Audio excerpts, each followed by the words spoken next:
En la era de las redes sociales es lógico que cualquier producto o servicio que se va a presentar a un público tiene que tener presencia en estas. El libro, como producto cultural, no está exento de esta lógica. Cuando hablamos de community management o marketing en redes, se piensa siempre en horarios de publicación, utilización de hashtag o división de redes por grupos etarios. Pocas veces se menciona los algoritmos propios de cada red, y estos pueden ser muy útiles a la hora de pensar la estrategia en redes. Podríamos llegar a pensar que todas las redes usan la misma lógica para mostrar las publicaciones en sus inicios, y si bien en sus principios Facebook y Twitter usaban una lógica cronológica básica, en la actualidad esto ya no es suficiente para captar la atención de los usuarios. Por eso se usan algoritmos propios de cada red, que tienen que ver directamente con el tipo de publicación y contenido que le pertenece a la red.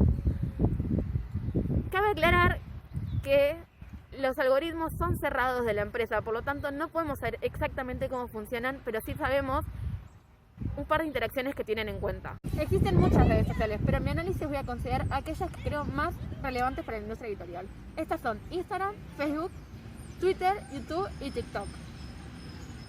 El algoritmo de Facebook privilegia a los grupos sociales con los que la persona interactúa más. Cuando pensamos en estrategias de community management para Facebook, se piensa que ya está obsoleta para los grupos más jóvenes y se toma en cuenta un grupo etario de aproximadamente más de 30 años. Esto deja fuera a un grupo muy interesante para la industria editorial, que es las comunidades. Las comunidades están muy activas en Facebook y a través de una estrategia de creación de comunidades podemos llegar a un mayor público con una variedad de edades más amplia. Otra red social de importancia es Instagram. Esta red en particular pone en segundo lugar la relación entre el usuario y la persona a la que sigue y sus interacciones y prioriza la popularidad que tiene la publicación. Instagram tiene la cualidad de tener muchas más opciones de interacción con la publicación que Facebook, ya que permite, después de la nueva actualización, poner en favoritos. Es sabido que luego de esta actualización se le dio prioridad y más visibilidad a aquellas publicaciones que tienen más marcados como favoritos.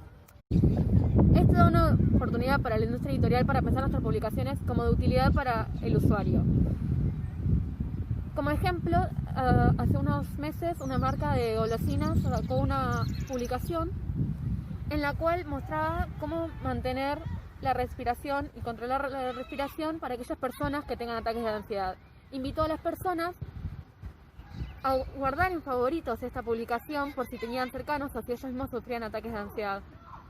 Esto le da mucha más visibilidad a la publicación que si fuera una publicación cualquiera. Además de tener en cuenta los marcados de favoritos, también tiene en cuenta los likes, los compartidos y los comentarios. Es interesante saber que Instagram tiene muy en cuenta cuando la marca, empresa o autor responde a los comentarios de su público. Y esto da un mayor peso a la hora de visualizar las publicaciones.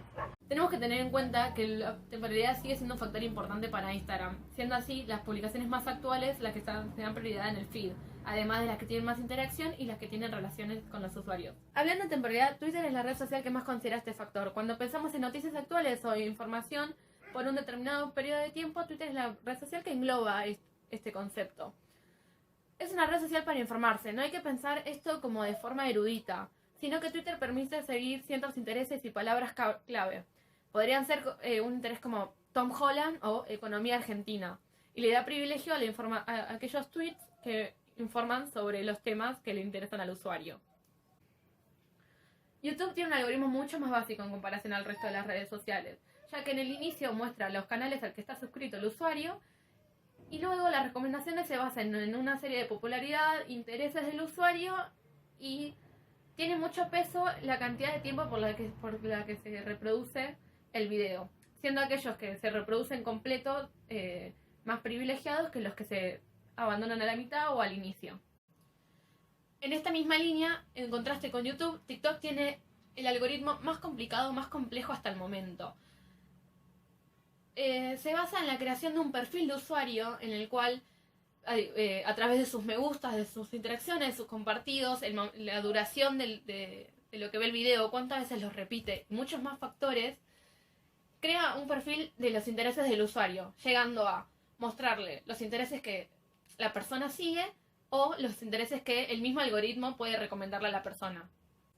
TikTok llegó hasta tal punto que se empieza a hablar de diferentes caras de la misma red social, ya que a través de los perfiles de usuarios que crea el algoritmo, dos personas pueden tener inicios completamente diferentes y recomendaciones completamente diferentes. En esta misma línea de pensamiento, TikTok llegó para marcar una nueva realidad a la hora de publicitar a marcas o empresas, o en lo que nos compete a nosotros, autores o libros. Empezó a pedir a las empresas que no hagan publicidad, sino que hagan TikToks, que la forma de publicitarse no sea disruptiva en cuanto al entretenimiento. Y en esa misma línea, los intereses del usuario son los que importan a la hora de mostrar la publicidad.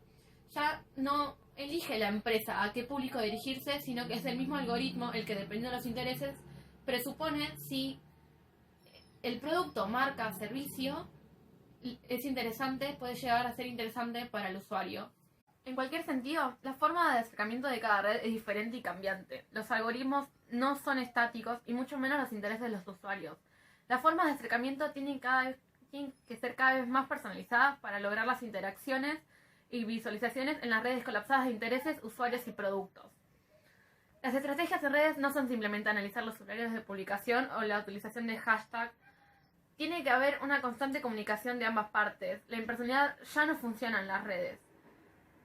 Y la industria editorial debe internalizar que las barreras entre autor y lector son cada vez más difusas.